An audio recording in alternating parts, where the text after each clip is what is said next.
Bismillahirrahmanirrahim. Assalamualaikum warahmatullahi wabarakatuh. Alhamdulillah wassalatu wassalamu ala rasulillah wa ala alihi wa sahbihi wa mawalah wa la hawla wa la quwata illa billahi wa ba'du. Alhamdulillah, di siang ini balik kita bisa duduk untuk bertalabul ilmi. Dan siang hari ini kita masih membahas kitab Bahjatul Abrar karya Syekh Abdurrahman As-Sa'di rahimahullahu ta'ala, dan kita masuk pada poin ke-28 tentang Islam itu mudah. Kita baca hadisnya, baru kita jelaskan. An Abi Hurairah radhiyallahu anhu qala qala Rasulullah sallallahu alaihi wasallam inna ad-dina yusrun walan yushadda ad-dina ahadun illa ghalabahu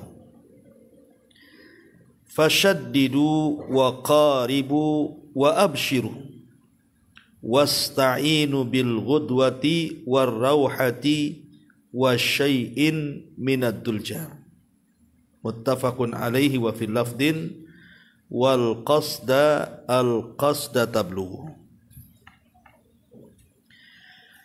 Dari Abu Hurairah radhiyallahu an, Nabi sallallahu alaihi wasallam bersabda, sungguh agama ini adalah agama yang mudah. Tidak ada seorang pun yang mempersulit dalam agama ini, melainkan agama akan mengalahkannya. Maka luruskanlah dalam beramal, dekatkanlah tingkat kesempurnaan, bergembiralah dan mintalah pertolongan kepada Allah pada waktu pagi, pada waktu sore, dan akhir daripada malam. Dalam riwayat, Nabi SAW mengatakan, berlaku sederhanalah, niscaya kalian akan sampai kepada tujuan. Ma'asyiral muslimat yang dimuliakan Allah Azza wa Jal, hadis ini salah satu daripada mukjizat Rasul, di mana Nabi SAW selalu mengucapkan kalimat yang singkat, mudah dipahami, tetapi memiliki makna yang dalam. Itulah ciri khas Nabi SAW, karena Allah memberikan kepada Rasul itu jawami'ul kalim, kalimat-kalimat singkat namun syarat dengan makna. Seperti hadis ini. Di sini Nabi SAW ingin menggambarkan kepada kita, Islam itu bukan hanya agama yang sempurna, bukan hanya agama yang membawa rahmat, tapi lebih daripada itu, Islam juga agama yang sangat mudah. Tidak seperti dibayangkan manusia, Islam ini riweh ataupun sulit karena terlampau banyak ibadah. Nabi SAW mengatakan di sini, inna dina yusrun, agama ini sangat mudah sekali. Bahkan syariat-syariat yang diajarkan dalam Islam itu semuanya mudah, tidak ada yang sulit. Seandainya pun ada kesulitan, pasti datang kemudahan. Makanya Allah Subhanahu wa taala mengatakan, inna ma'al usri yusra, inna ma'al usri yusra. Ketika Allah Subhanahu wa taala menyebut kalimat al-usr, kesulitan, itu menggunakan alif lam. Inna ma'al usri, ada alif lamnya di situ. Tapi ketika Allah menyebutkan kalimat yusron, kemudahan, tidak menggunakan alif lam. Yang satu ma'rifat, yang satu nakirah. Ulama bahasa mengatakan, ketika Allah mengulang kalimat al-usri, maka usri yang kedua adalah usri yang pertama. Tetapi ketika mengulang kalimat yusran, menggunakan tanwin, maka yusron yang pertama bukan yusron yang kedua. Maknanya bahwa ketika satu kesulitan itu membawa banyak kemudahan, itulah daripada makna daripada ayat ini. Karena al-usri di sini menggunakan ma'rifat, berarti kesulitan yang pertama dialah kesulitan yang kedua. Tapi kemudahan yang pertama bukan kemudahan yang kedua. Maknanya satu kesulitan bisa mendatangkan banyak kemudahan. Bisa dua, bisa tiga, dan begitulah Islam akan senantiasa mendatangkan kemudahan. Di antara contoh saja Bu ya, untuk menggambarkan betapa mudahnya Islam ini. Di sini mu'alif juga memberikan contoh, beberapa contoh. Contoh saja sholat. Sholat itu sulit bagi yang malas Bu. Tapi bagi yang rajin sholat itu sangat-sangat mudah sekali. Bagaimana Allah Subhanahu wa ta'ala membuat sholat itu semudah mungkin. Makanya ibadah salat itu bisa dilakukan dengan cara singkat. Dan kalau seseorang kemudian tidak sanggup berdiri yang merupakan rukun daripada salat wajib, maka orang itu bisa duduk. Dan itu kemudahan. Tidak bisa duduk, orang itu bisa berbaring, dan itu juga kemudahan. Termasuk syarat daripada salat wudu. Ketika orang tidak bisa wudu dengan air, maka tinggal tayamum. Atau ketika seseorang pamannya sedang safar, maka Allah mudahkan dari yang 4 rakaat dikosor jadi 2 rakaat. Atau ketika banyak masalah yang tidak bisa ditinggalkan, maka bisa dijamak. Coba lihat bagaimana kemudahan-kemudahan yang Allah mudahkan. Dan kita tidak harus salat di masjid dalam tempo-tempo tertentu. Bisa salat di mana saja. Karena salat itu yang ditentukan hanyalah waktu dan caranya. Ya. Ini satu contoh bahwa salat itu membawa kemudahan kepada kita. Dan bacaan dalam salat pun tidak ditentukan dalam syariat harus baca Al-Baqarah, Al-Imran, An-Nisa, tidak juga. Allah mengatakan faqra'u ma tayassara minal Qur'an, baca yang kita mudah membacanya dari Quran. Ya hafal kul huwallah, yaitu yang dibaca, inna a'tayna yaitu yang dibaca, wadduha yaitu yang dibaca, pokoknya yang mudah bagi kita. Kita tidak boleh kemudian mempersulit diri dalam salat, karena ibadah salat itu ibadah mudah. Ini satu contoh. Atau contoh yang lainnya puasa. Syariat Islam hanya mewajibkan puasa loh dalam setahun itu cuma 1 kali, 1 bulan Ramadan saja. Dan tidak memerintahkan kita puasa tiap bulan kan. Kalau puasa tiap bulan siapa yang sanggup berpuasa kan. Dan itu kemudahan, Allah hanya mewajibkan puasa bagi kaum muslimin itu hanya 1 bulan dalam 12 bulan itu. Kemudian dilakukan secara beramai-ramai. Dan ibadah yang dilakukan secara beramai-ramai itu biasanya agak ringan bagi dia. Karena godaannya sedikit. Coba kalau ibu puasa sendiri, yang lain tak puasa, apa enggak banyak tuh godaannya itu. Barusan saja ada yang lewat tuh bakso tuh. Nah, itu kan godaan Bu. Kalau lagi puasa tuh. Ya. Nanti lewat lagi cendol, lewat lagi es degan, macam-macam itu godaannya. Akhirnya ngurung diri tidur kan itu. Jadi puasa tidur.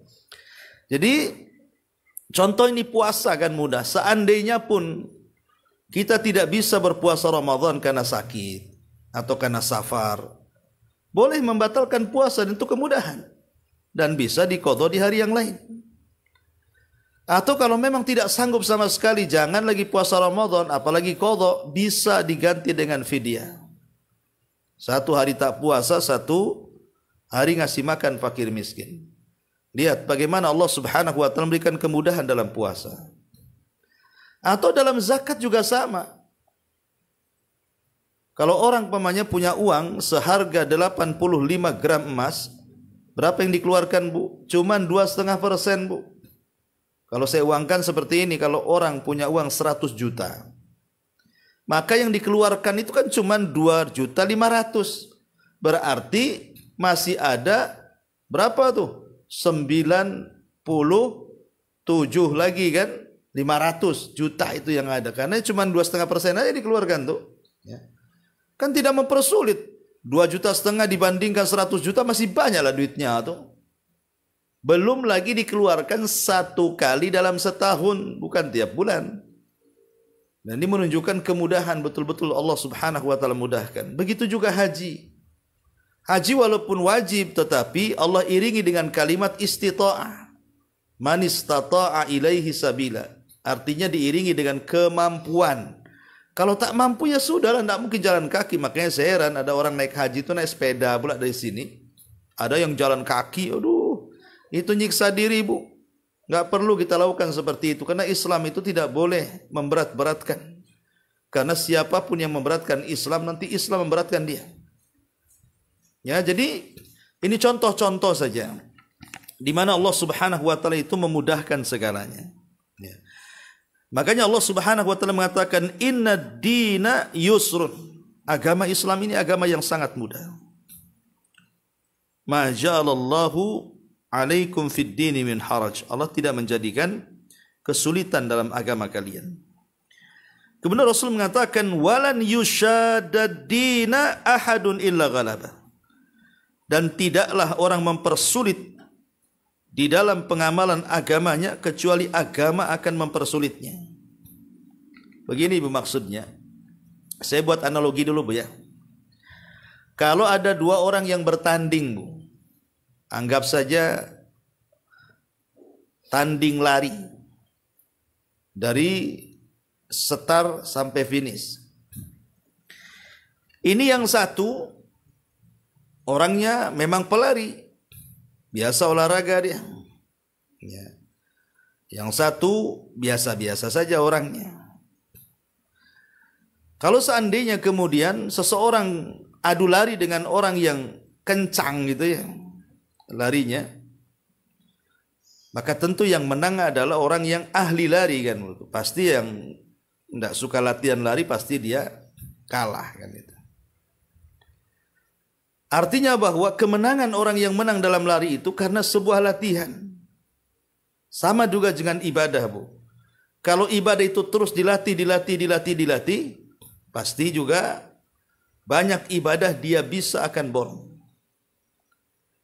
Tetapi kalau seandainya tidak akan terlatih, maka akan membosankan. Tetapi seandainya pun dia terlatih, anggaplah dia terlatih beribadah, kalau dilakukan terus-terusan, pasti akan capek juga. Makanya kenapa kemudian Islam melarang seseorang itu untuk mempersulit diri walaupun dia tidak salah sebenarnya. Makanya ada seorang sahabat yang bernama Abdullah ibn Amr ibn As. Sahabat Abdullah ibnu Amr ibn As. Dia menyesal setelah dia tua. Karena di waktu mudanya Abdullah ibn Amr ibn As ini terkenal puasanya, terkenal baca Qur'annya, terkenal qiyamul lailnya. Jadi satu hari dipanggil Nabi dia.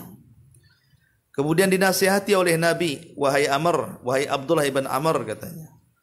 Tidak usah kau puasa tiap hari. Karena Abdullah ibn Amr kan suka puasa mutlak dia. Tiap hari dia puasa karena Allah. Jadi nasihati Nabi, jangan puasa tiap hari. Kalaupun kau ingin puasa, cukuplah 3 hari dalam sebulan. Kata Abdullah ibn Amr, oh Rasul aku bisa lebih daripada itu. Kalau gitu ya sudah, puasalah Senin Kamis. Kata Abdullah ibn Amr, aku bisa lebih daripada itu. Kata Rasul, kalau begitulah puasa sehari, jangan puasa sehari, artinya puasa Daud. Dan jangan kau tanya lagi, karena tidak ada puasa yang lebih baik daripada puasa Daud. Kemudian Rasul menasihati tentang qiyamul lail dia, karena hampir-hampir Abdullah ibn Amr bin As ini tidak pernah tidur kalau malam, dihabiskan untuk sholat malam, sehingga istrinya dan keluarganya terlalaikan. Maka Rasul mengatakan, jangan seperti itu, ambillah dari malammu secukupnya, dan sebagiannya berikan kepada keluargamu. Termasuk juga membaca Quran, dinasihati. Kalau bisa hatamlah sebulan sekali. Dia bilang masih, aku bisa lebih daripada itu. Ya sudah kalau begitu 2 minggu sekali. Aku bisa kalau gitu seminggu sekali. Kemudian Rasul nasihati, dan jangan menghatamkan Al-Quran kurang dari 3 hari kata Rasul. Dalam kenyataannya apa? Abdullah ibn Amr mengambil yang berat. Jadi kalau puasa Daud, kalau puasa dia ambil puasa Daud. Kemudian sholat malam pokoknya sepertiganya diberikan keluarganya, sepertiganya diberikan kepada Allah Subhanahu wa taala untuk salat malam. Termasuk juga Al-Qur'an, hampir 3 hari sekali dia menghatamkan Quran. Setelah dia tua, dia sudah tidak sanggup berpuasa. Sudah tidak bisa sanggup salat malam seperti layaknya ketika waktu muda. Sudah tidak sanggup membaca Quran seperti layaknya di waktu muda. Dari situ dia teringat sabda Rasul. Kenapa aku tidak mengambil rukhsahnya Nabi, katanya. Aku menyesal. Coba kalau aku dulu mengambil puasa umpamanya sebulan 3 kali saja, tentu akan istiqomah sampai tua kan. Kalau aku umpamanya membaca Quran, menghatamkan sebulan sekali, tentu aku bisa istiqomah sampai tua. Karena akhirnya Abdullah ibn Amr ibn As ini terputus di waktu tuanya, tidak sanggup lagi meneruskan ibadah-ibadah itu. Itulah karena memberatkan dalam agama, akhirnya terputus ibadahnya. Makanya lihat Abdullah ibn Mas'ud itu, karena dia ya kondisinya juga lemah badannya, dia jarang puasa sunnah. Abdullah ibn Mas'ud itu dia hanya puasa wajib saja, puasa Ramadan. Tapi walaupun demikian, karena disibukkan dengan Quran, jadi dia memilih menyibukkan dengan Quran dibandingkan puasa sunnah. Itulah cerdasnya Abdullah ibn Mas'ud radhiyallahu an. Maka kita pun sama, Bu. Dalam kehidupan kita itu, supaya kita tidak bosan ibadah, harus ada mura'atun nafsi. Kira-kira yang cocok untuk ibu itu ibadah apa? Ya. Kemudian yang kedua, buatlah ibadah itu jenisnya macam-macam, jangan satu jenis saja. Jadi kalau bosan ini, beralih ke yang itu, dan begitu seterusnya. Karena di sini Nabi SAW mengatakan, siapapun yang mempersulit agama, maka Allah Subhanahu wa taala akan mempersulit dia dalam agama. Dan di sini juga ada faedah larangan berlebih-lebihan dalam agama. Syad itu artinya memberatkan diri. Dan Islam sangat melarang memberatkan diri dalam agama. Di zaman Nabi SAW ada 3 orang datang menghadap Nabi SAW, tapi tidak ketemu Nabi, ketemu istrinya. Kemudian bertanya soal ibadah Nabi. Kemudian istrinya menceritakan, oh Nabi itu begini katanya. Maka para sahabat ini mengatakan, oh kok ibadah Nabi yang saya pikir itu banyak, ternyata biasa saja. Jadi seolah-olah dia mengecilkan Nabi. Akhirnya kemudian salah seorang di antara 3 orang ini mengatakan, kalau begitu saya akan puasa dan tidak akan pernah berbuka. Yang satu mengatakan saya akan sholat malam dan tidak akan tidur. Yang satu mengatakan saya tidak akan menikah dan saya habiskan umurku untuk ibadah. Ketika Nabi SAW mendengar 3 orang ini mengatakan seperti itu, langsung mengumpulkan para sahabatnya. Kemudian mengatakan di hadapan para sahabatnya, wahai manusia, sayalah orang yang paling bertakwa di antara kalian. Saya orang yang paling takut kepada Allah di antara kalian. Tapi saya puasa, saya pun kadang tak puasa. Saya sholat malam, saya pun kadang tidur, dan saya menikahi banyak wanita. Kemudian di ujung hadis Rasulullah mengatakan, faman raghiba an sunnati falaysa minni. Siapapun yang membenci sunnahku, dia bukan golonganku. Lihat, Nabi menegur kepada 3 orang yang hendak berlebih-lebihan dalam agama di sini. Satu hari Nabi SAW masuk ke masjid, Bu. Rupanya di masjid itu ada tali yang terbentang dari satu tiang ke tiang berikutnya. Jadi Rasul mengatakan, ini tali siapa? Ngapain diikat-ikat di tiang masjid? Kata Rasul. Sahabat mengatakan, itu talinya Zainab, istrimu, wahai Rasul. Kami melihat dia kalau sholat malam di masjid itu, kalau sudah tidak tahan berdiri, dia ikat badannya itu dengan tali itu katanya. Supaya jangan jatuh. Coba bayangkan, Bu, sholat malam, kalau sudah capek diikat badannya di tali itu dari tiang ke tiang. Kata Nabi SAW, lepaskan tali itu katanya. Bilang sama Zainab, hendaklah dia beribadah sesuai dengan kesanggupannya. Ya, sesuai dengan kesanggupannya. Jangan memaksa diri dalam beribadah, karena kalau memaksa diri dalam ibadah itu pasti satu hari akan banyak berhentinya. Ibu nih umpamanya nih, saya contohkan ya, seminggu ini ibu borong semua ibadah, sholat malamnya ibu borong, kemudian witirnya ibu lakukan, duhanya ibu laksanakan, belum lagi rawatibnya, belum lagi nawafilnya, belum lagi mutlaknya, selain yang wajib lah ya. Pokoknya semua sholat sunnah ibu lakukan. Kemudian ibu pun melakukan semua puasa sunnah, bukan Ramadan saja. Ya, semua ibu borong puasa sunnah. Kemudian juga ibu borong semua ibadah yang lain dari baca Quran, doa, zikir dan begitu seterusnya. Sampai kapan ibu bertahan kayak gitu coba? Pasti akan sampai pada waktunya ibu akan malas. Karena hati manusia itu iqbal wa idbar. Kadang datang semangatnya, kadang datang malasnya. Kalau sudah datang malasnya, berhenti tuh ibadah tuh. Jadi tidak istiqomah lagi kita. Padahal Rasulullah SAW mengatakan khairul a'mal adwamuha wa in qalla. Sebaik-baik amal itu yang sederhana tapi terus-terusan. Dan terus-terusannya sebuah amal itu karena menyederhanakan sebuah ibadah, dia tidak memaksakan diri. Maka di sini Nabi mengatakan walan yushaddadin ahadun illa ghalaba. Dan tidaklah seseorang mempersulit dalam agama kecuali agama akan mengalahkannya. Kemudian kata Nabi SAW, fasaddidu wa qaribu wa abshiru. Maka saddidu, luruskanlah dalam beramal. Dekatilah dalam tingkat kesempurnaan amal dan berbahagialah. Di sini ada faedah bahwa sebisa mungkin Bu, dalam beribadah itu adalah kita harus isabatul haq. Sebisa mungkin dalam melakukan amalan ibadah ketaatan kita kepada Allah itu harus mencocoki kebenaran. Karena di sini Rasul mengatakan fasaddidu. Maksudnya saddidu itu cocokkan ibadahmu dengan kebenaran. Cocokkan ibadahmu dengan Quran. Cocokkan ibadahmu dengan sunnah yang sahih. Cocokkan ibadahmu dengan perbuatan salafun saleh. Jangan yang tidak diperintahkan kita lakukan, yang dilarang. Yang dilarang pula kita terjang. Nah, nanti terjerumus kepada perkara yang diada-adakan dan itu tertolak dalam Islam. Man amila amalan laisa alaihi amruna fahuwa raddun. Barang siapa yang beramal dan tidak ada contohnya maka tertolak.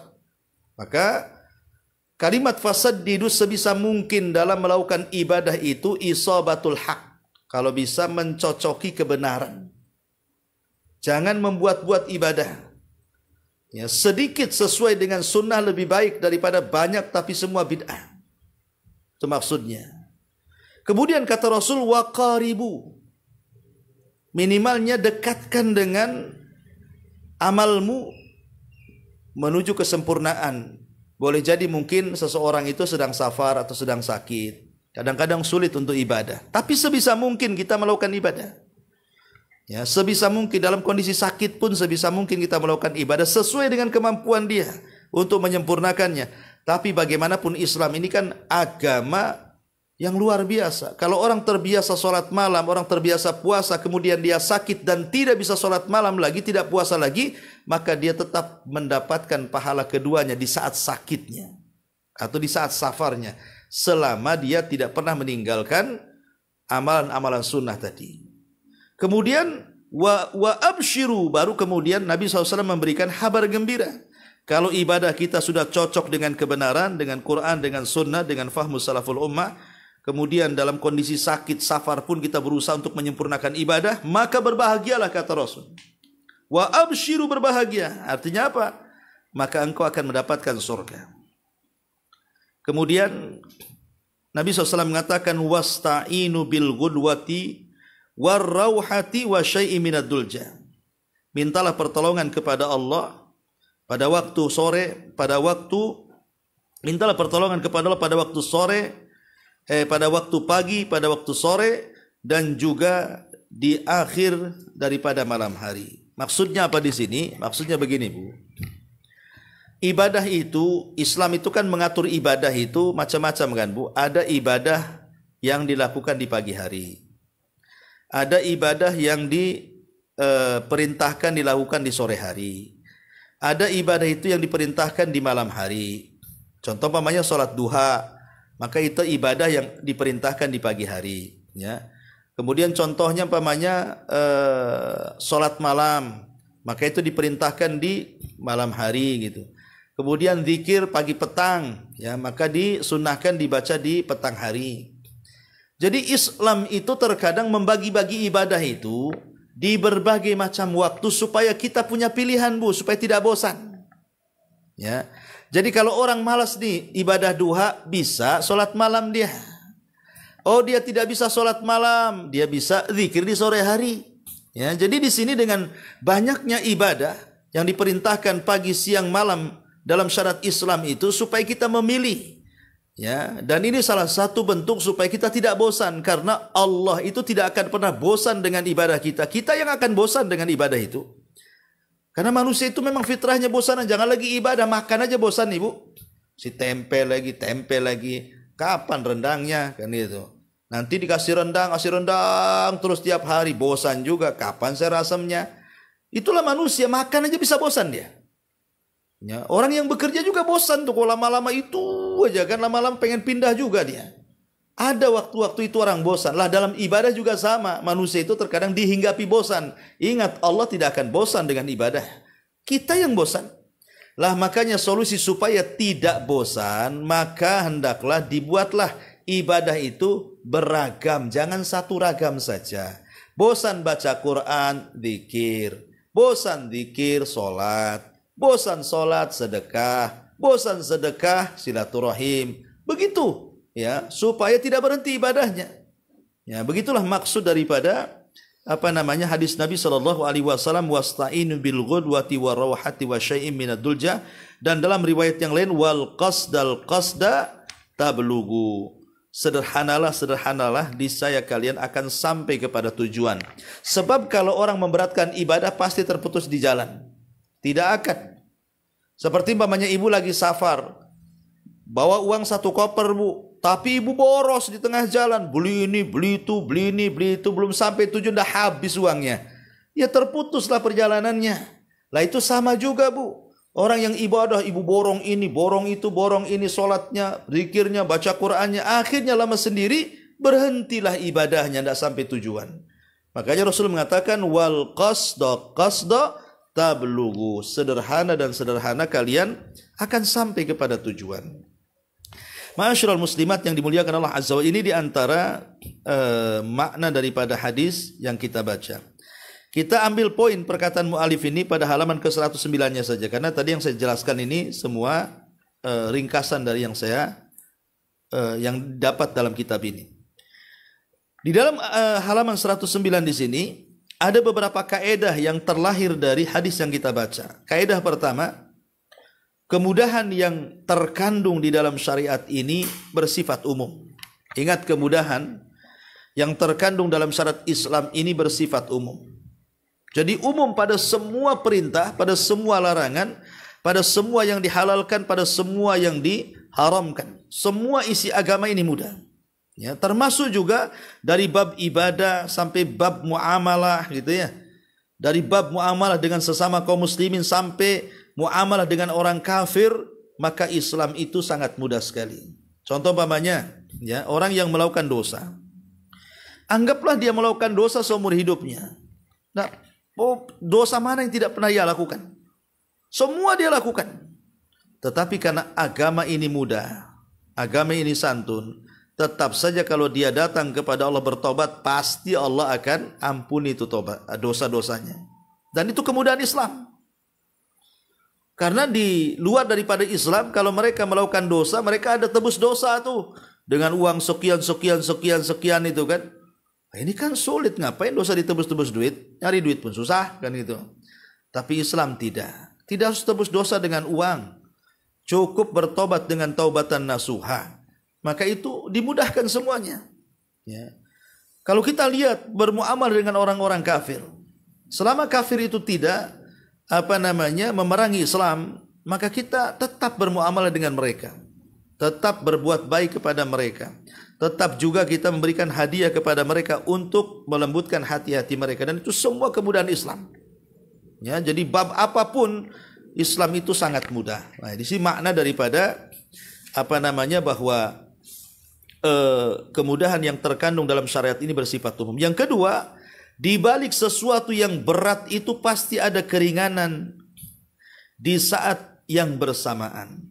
Al-masyaqqatu tajlibu at-taisir. Bahwa kaidahnya al-masyaqqatu tajlibu at-taisir itu bahwa kalau ada kesulitan pasti datang kemudahan. Pasti itu. Dalam hal apapun. Ibu dirundung masalah nih. Pamannya ibu ada musibah berat. Tidak bisa keluar dari musibah itu. Rasanya wah ini kiamat, tidak bisa keluar dari sini. Tidak, Allah pasti akan datangkan kemudahan. Buktinya kita masih bisa senyum dan masalah-masalah yang lalu kita lupakan. Siapa yang mengeluarkan dari masalah itu kalau bukan karena Allah Subhanahu wa taala? Ya, jadi setiap ada kesulitan pasti ada kemudahan. Sebutkan kesulitan apa di dalamnya, pasti ada kemudahan di situ, baik ibadah, muamalah ataupun akhlak, ya. Kemudian juga yang ketiga, kata beliau, apabila aku perintahkan kalian dengan sesuatu perintah, maka kerjakan semampu kalian. Inilah bedanya perintah dengan larangan. Kalau larangan tidak diikat dengan kemampuan, tapi kalau perintah diikat dengan kemampuan, dan itu indahnya Islam. Ya. Artinya begini, kalau Allah melarang zina, melarang riba, melarang dusta, melarang judi, melarang macam-macam maksiat, itu tidak ada kemampuan. Contoh umpamanya, dia sudah ketagihan minum khamr. Kemudian dia tahu larangan khamr itu haram. Kemudian dia mengatakan, saya kan sudah kecanduan Ustadz. Kalau begitu yang biasa 1 botol saya buat setengah botol, boleh enggak? Nanti kalau sudah terbiasa setengah botol saya kurangi 1/4 botolnya. Nanti kalau sudah terbiasa saya kurangi 1 sendok. Nanti baru saya hilangi. Enggak bisa dalam menjauhkan larangan itu, enggak bisa kayak gitu. Bertahap-tahap itu enggak ada. Kalau menjauhi larangan, jauhi. Kalau khamr haram, ya buang khamrnya. Ya, kenapa demikian? Karena dikhawatirkan kita mati dalam kondisi maksiat. Tapi kalau melaksanakan perintah, itu ada kemampuan. Enggak bisa sholat berdiri, duduk. Enggak bisa duduk, baring kan gitu ya. Jadi ada marhalah-marhalahnya. Nah ini juga, dan itu satu kemudahan dalam Islam. Kemudian juga,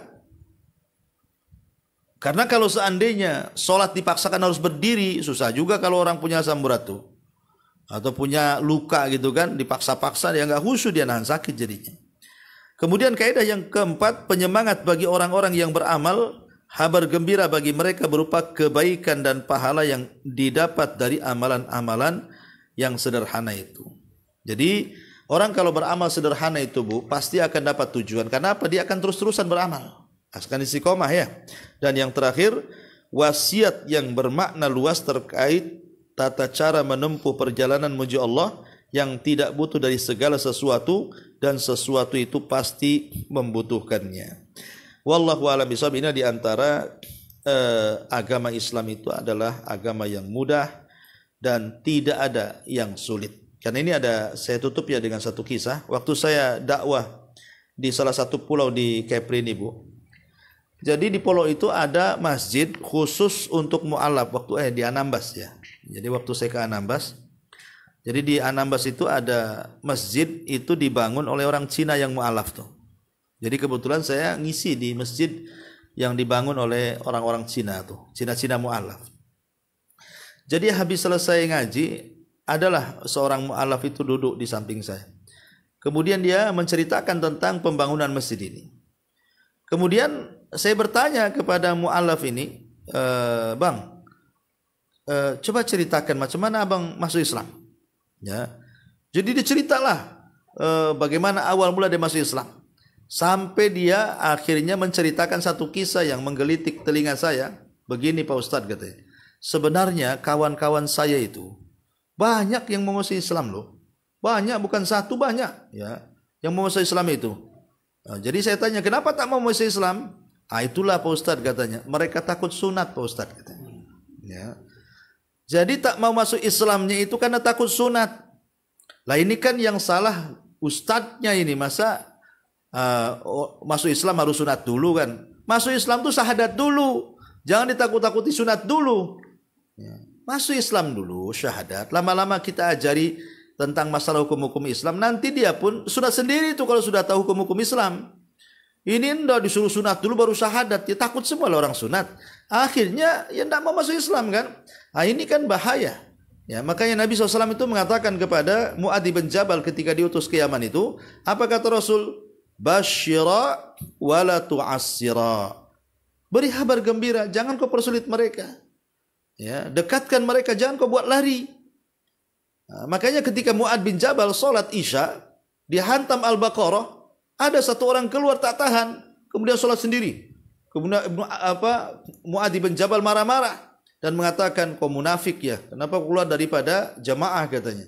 Dilaporkan kepada Nabi, tapi Rasul menyalahkan Mu'adznya dan mengatakan, afattanu ya Mu'adz, engkau membuat fitnah ya. Ngapain kau baca surat panjang-panjang katanya. Kalau kau jadi imam itu, fal yukhaffif, lihat belakang. Mungkin ada orang tua, mungkin ada orang sakit, mungkin ada orang yang punya hajat, mungkin ada orang ini, orang itu.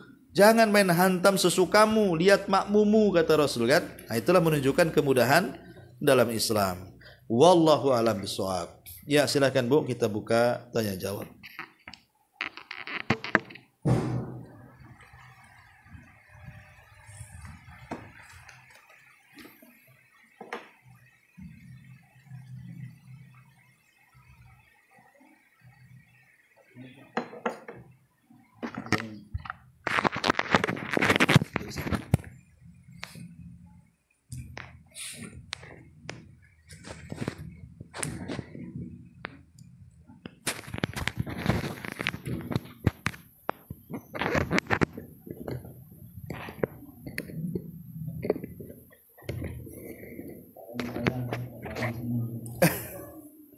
Iya, alhamdulillah kalau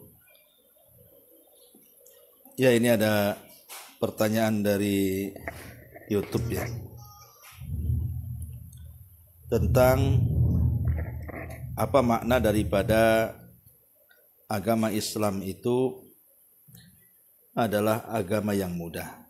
Ya tadi sudah dijelaskan gitu ya. Dari awal sampai akhir mungkin ini baru bergabung ini makanya. Ya mungkin baru bergabung nih penonton YouTube. Ya kemudahan dalam Islam itu sudah saya jelaskan. Ada yang sifatnya dari segi ibadah, ada yang sifatnya dari segi kondisi-kondisi tertentu. Ketika dia sakit, ketika dia safar dan begitu seterusnya, maka Islam itu akan mendatangkan sebuah kemudahan. Seperti orang sakit tidak bisa menyentuh air, dia tayamum. Seperti orang musafir, dia tidak bisa sholat banyak-banyak. Ya bisa dijamah, bisa dikosor. Dan itu kan mudah sekali. Ya, dan sebenarnya kalau dijalankan Islam itu mudah. Yang sulit itu kalau dia malas. Hanya orang-orang pemalas saja yang mau menganggap Islam itu sulit. Kalau dia rajin, semua mudah. Karena setiap datang kesulitan dalam ibadah itu pasti akan datang kemudahan. Akan datang rukhsah. Dan Allah suka dijalankan rukhsahnya sebagaimana Allah benci kalau datangkan kemaksiatannya. Nah ini diantara jawabannya wallahu a'lam. Oh ya Bu, ada sedikit pengumuman ya. Kebetulan pondok pesantren Jabal Uhud ya baru kena musibah kemarin itu. Saya di WA sama RT RW kalau nggak salah. Jadi divideokan bangunan belakang pesantren. Biasanya saya nggak pernah ke belakang sih, jadi nggak tahu. Dan dinding pesantren dengan rumah warga itu cuman hanya jaraknya 2 meter. Rupanya karena hujan terus-terusan, jadi hujan itu membawa banjir sehingga akhirnya airnya itu membawa tanah-tanah yang ditimbunkan dulu di belakang pesantren. Akhirnya mengikis pondasi, kemudian sekarang pondasinya turun, kemudian juga retak batanya. Jadi kalau dibiarkan kan bisa tumbang, kan itu kan bangunan 2 lantai, takut tumbang ke warga gitu. Jadi ya barangkali lah mungkin di antara ibu rencana kita mau dibuat gorong-gorong yang bukan yang bulat gitu ya. Ya karena itu kan sekitar 50 meteran. Ya berarti butuhnya sekitar 50 biji lah kan 1 meter itu ya tuh. Dan saya lihat harga di Facebook itu ada 350 itu per per batangnya itu, per gorong-gorong itu. Ya 350 dan butuhnya sekitar 50 gorong-gorong. Ya mungkin sekitar 20 jutaan lah gitu ya. Jadi mungkin ya tidak harus uang halal, uang riba pun bisa ya, karena ini kan untuk gorong-gorong Bu ya. Mungkin ada kawannya yang mau membantu dengan uang riba ataupun dengan uang infak yang halal juga lebih baik kan itu ya. Walaupun tidak banyak ya minimal bisa bantulah, karena memang kondisi keuangan pesantren juga memang lagi kurang gitu ya. Jadi mungkin ibu mau berinfak 1 gorong-gorong atau 2 gorong-gorong ya tidak apa-apa kan. Jadi per gorong-gorongnya itu harganya 350.000. Nah itu aja Bu, karena ini kondisinya juga mendesak, sebenarnya berat juga ya. Karena takut kalau dibiarkan roboh nanti kena bangunan orang kampung pula kan, karena itu kan tinggi bangunan itu. Itu saja Bu, mungkin bisa diinformasikan ke kawan-kawan yang lain yang mau berinfak gorong-gorong, mungkin bisa hubungi Pak Jula nanti di sini. Wallahu a'lam bishawab. Subhanakallahumma bihamdika asyhadu an la ilaha illa anta astaghfiruka wa atubu ilaik. Wallahu ta'ala. Assalamualaikum warahmatullahi